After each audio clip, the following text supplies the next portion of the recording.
السلام عليكم، اهلا بيكم في حلقه جديده من سيدة الحكيم. بما ان رمضان قرب خلاص يعتبر بقى على شهر، فكل سنه وانت طيب. جهز بقى التمر واليميش وقمر الدين والتمر هندي والحاجات دي، فكت بقى من ترند جبنك العبور لاند والرغيف التموين والحاجات دي، جربوها يا احترنت. في حاجه بتبقى مهمه جدا في رمضان، ايه هي مسلسلات رمضان طبعا. سفترات في رمضان في مصر بقت بنسبه 90% زي السنه اللي قبلها. يعني مثلا بكنا مسلسل فيه معلم وانكيل وغني وكله بيحبه، ومتجوز 5 مش 4، هم راجعان وشغال ودنيته تمام وكل جزء اللوز. وده لبن اللي جاي من الدور بقى محمد رمضان، والمخرج اللي بقى محمد سامي. وفي برضه الشاب الشقيان الكسيب اللي بيبقى سمكري، كله بيحلف بحرفنته في الشغلانه وجاني لان محدش جايانينه، ومعاه فلوس وابن اصول وصاحب صاحبه وجدع ومتجوز واحده قاطر، واضح بشكل وحش جدا بس ملوك قطر. ده قفش بس تطلع على ايه. واللي بيعمل الدور ده يا محمد رمضان يا احمد العوضي، وغالبا المخرج محمد سامي برضه. في برضه مسلسل تاني هوينكس، البطله بتاعته حرمه وبتكون مكفانه من جوزها وبتحاول ترجع حقها وكله بيقف ضدها، بس في الاخر بتجيب حقها وبتتبسم تهكين المسلسل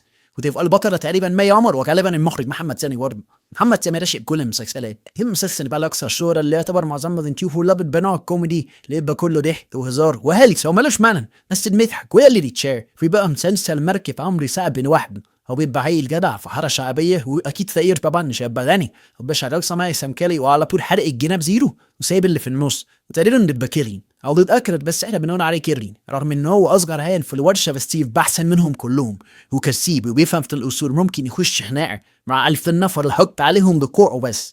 واغنى بنت في مصر واكتر بنت حلوه بتحبه، هو كرف لها ما تعرفش ليه. تقريبا بيحبوا ام حنان بتاعت السمك اللي فتحت حكايتهم متبهموت عليها رسياب بتبقى كرفاله كله كرف يكون. ويل تراندر وزنه والكوفيه بتاعت الشارع دي اهم حاجه، ولازم يرمي حكمه في نص الكلام.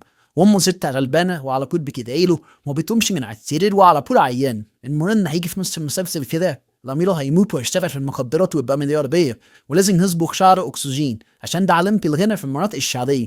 لو انت كنت فقير واتغنيت في منطقه شعبيه وما صبغت الشعر بنت كده مش غني. اهم حاجه تصبغ شعرك ولازم يبقى اصفر. وفي اخر المسلسل بيحاسب كل اللي حبت عليه، ولازم طبعا احنا تساعده هو اللي يفنك تكتش. وفي بقى مسلسل تاني دي في واحده ست جوزها بيخونها وهي بتكتشف بس بتسكت عشان الولاد وما بتطلبش الطلاق، بس بتحاول تنتقم منه بس عشان طبعا تسترد كرامتها او عشان يسهلوا الحلقات يوم اقرب. يعني انا مش عارف. في الاخر بتلبس قضيه اكل ومخدرات، يا اما هي اللي بتخلص عليه وكده تكون استردت كرامتها، بس حبست جوزها ابو عيالها اللي هي ما رضتش تطلع منه عشان عيالها في اول المسلسل. انت فاهم الفكره؟ يا اما بتقتله، يعني هي ما كانت تطلع من نفسها، لا هي بتحبسه يا اما بتقتله، مع ان هو ابو عيالها ان هي كانت ممكن تطلق منه. بس الحريم اللي في المسلسل لما قالوا لها اتطلقت تقول له لا مش هتطلق عشان عيال، بس هي كانت ابو عيالها. انت فاهم؟ انا مش فاهم. زي ما اقول لك كانت ممكن تطلق ببساطه جدا، بس ازاي لازم اوعى. ودي المسلسلات اللي انت هتشوفها رمضان الجاي، ومش بقول لك كده عشان انا جامد ما فيش مني اتنين، لا عشان هي نفس الافكار بتاعت في كل سنه عادي جدا. ونصيحه مني ليك حاول ما تضيعش وقتك في المسلسلات، يعني اقرا قران، استغفر، اعمل اي حاجه تعوض عن الذنوب اللي انت بتعملها في الايام العاديه، فاهم؟ وحاول ان انت تبطل العادات السيئه اللي انت كنت بتعملها وانت فاهم انها عادات سيئه. خش الحمام، تشغل الحنفيه. لو انت بقى فجر وما عندكش دم تقعد في الاوضه طبعا اقفل الباب. شيك لو اتحت لو ابوك جه شافك بكامل الحاجه دي من بيكي، انت خايف ان ابوك مش شايف من ربنا، فين؟ لا اله الا الله يا عمي. صلى على النبي وده لاخواتنا، الف مبروك لاخواتنا طبعا.